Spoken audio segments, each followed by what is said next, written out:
Breaking news right now as we look live over Gaza, where the sun is coming up right now. There has been major progress tonight toward a pause in fighting and the release of dozens of hostages. The Israeli cabinet approved a truce deal just a few hours ago. Our Charlie DeMar is following the breaking developments, what the agreement includes and what it doesn't. He is live in the control room tonight. Charlie. Joe and Erica, good evening. Since the start of the war, only 4 hostages have been released by Hamas, including Judith and Natalie Renan, who are from the Chicago area.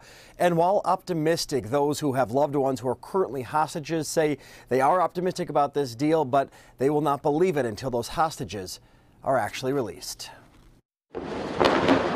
Aerial attacks like these in the war between Israel and Hamas could soon come to a temporary pause, as Israel's government approved a deal late Tuesday that would see the release of about 50 of the nearly 240 hostages taken by Hamas. Among those released would be women and children. The deal, brokered between the U.S. and Qatar, would also require a 4-day pause in fighting. Israel would also have to halt its drone surveillance while providing Gaza with trucks filled with necessities like fuel. I have every reason to be doubtful. Yonam Cohen is the Consul General of Israel to the Midwest. We have to remember there's around 240 hostages, and we're talking just about the release of some of them. So we want to see justice to all the hostages. It's an agonizing wait for the families of the hostages. Hirsch Goldberg Poland's parents used to live in Chicago.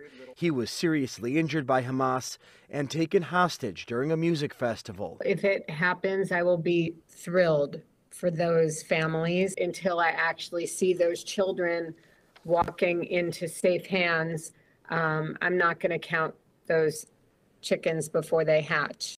Now, the release of the hostages are expected to happen at about 10 at a time in waves, and this could happen in the coming days. Now, part of the deal also will require Israel to release some Palestinian prisoners, but Israel making it clear tonight that the war is not over. Live in the control room, I'm Charlie DeMar, CBS 2 News. Joe, Erica. Charlie, thank you.